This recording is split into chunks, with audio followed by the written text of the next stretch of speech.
Hi friends, இன்றைக்கி சாந்தி சமையலில் பட்டாணி குருமா தான் பார்க்க போகிறோம். பட்டாணியை வந்து நைட்டே நான் தண்ணி ஊற்றி ஊற வச்சுட்டேன். நைட்டு ஊறினது இந்த மாதிரி இருக்குது, ஊறி வந்துடுச்சு. தண்ணி ஊற வச்சு தண்ணி இன்னும் கொஞ்சம் தண்ணி ஊற்றிட்டு இவ்வளோ தண்ணி வச்சுட்டு உருளைக்கிழங்கு ஒரு 3 உருளைக்கிழங்கு பட்டாணி குருமா தான், அதனால் இப்படி 2 கட் பண்ணி போட்டுக்கலாம். பட்டாணிக்கு தேவையான உப்பு மட்டும் நான் 1 ஸ்பூன் இப்போ போட்டுக்கிறேன். 5-6 விசில் வரும்.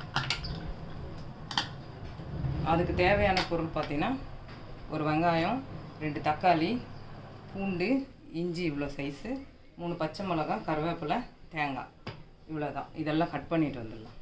நேற்று இட்லி மாவு அரைச்சிருக்கேன், நான் இட்லி ஊற்ற போகிறேன்.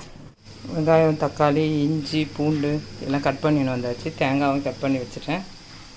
இதை 2த்தையும் கொஞ்சம் லைட்டாக அரைச்சிட்டு வந்துடுவோம். 6 விசில் வந்துடுச்சு, ஆஃப் பண்ணிட்டேன். நான் அரைச்சின்னு வந்துட்டேன்.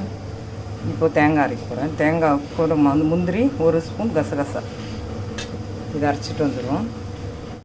இது கல்பாசி, பிரிஞ்சி இலை, கிராம்பு, பட்டை, மராட்டி மூச்சு இதெல்லாம் எடுத்து வச்சுக்கோம் ரெடியாக. ஆயில் ஒரு 5 ஸ்பூன் ஊற்றி, சோம்பு கொஞ்சம் எடுத்து வச்சுக்கலாம். கடுகு பொரிஞ்ச உடனே போட்டுக்கலாம். இந்த டைமில் எடுத்து வச்சு கரம் மசாலாலாம் போட்டுக்கலாம்.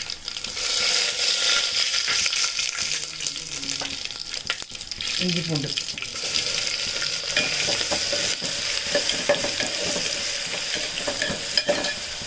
கருவேப்பிலை, 3 பச்சை மிளகாய், கொஞ்சம் நல்லா செவந்த உடனே வெங்காயம் போட்டுக்கலாம். இந்த டைமில் தக்காளி போட்டுக்கலாம். தேங்காய் நல்லா மசியாக அரைச்சின்னு வந்துட்டேன். பட்டாணி வந்துச்சா பார்க்கலாம்.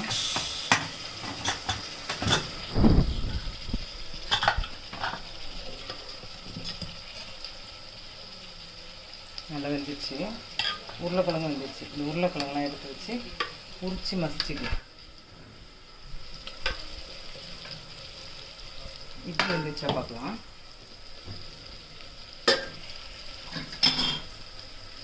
வெந்துச்சு, ஆஃப் பண்ணிடலாம்.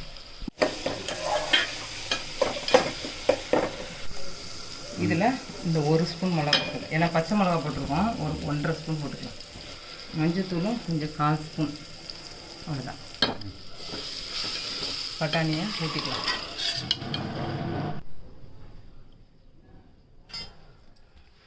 பட்டாணி வேகும் போது 1 ஸ்பூன் உப்பு போட்டோம். இப்போ 1 ஸ்பூன் கொஞ்சம் பட்டாணி எடுத்து இந்த தேங்காய் கூட போட்டு அரைச்சிக்கலாம். கொஞ்சம் குழம்பு திக்காக இருக்கும்.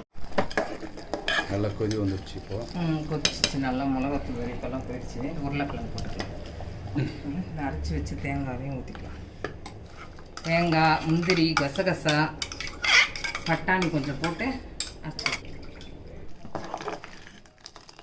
நம்ம இட்லி மாவு கொஞ்சம் இப்படி ஊற்றினோம்னா இட்லி மாவு இதுக்கு திக்காகும். குழம்பு நல்லா டேஸ்ட்டாகவும் இருக்கும், நல்லா குருமா திக்காகவும் இருக்கும். கொஞ்சம் கொதிக்க திக்காயிடும்.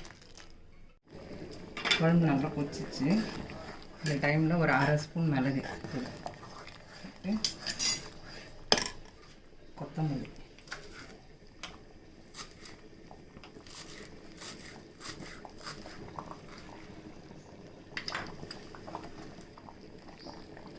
தூவி ஆஃப் பண்ணிக்கலாம்.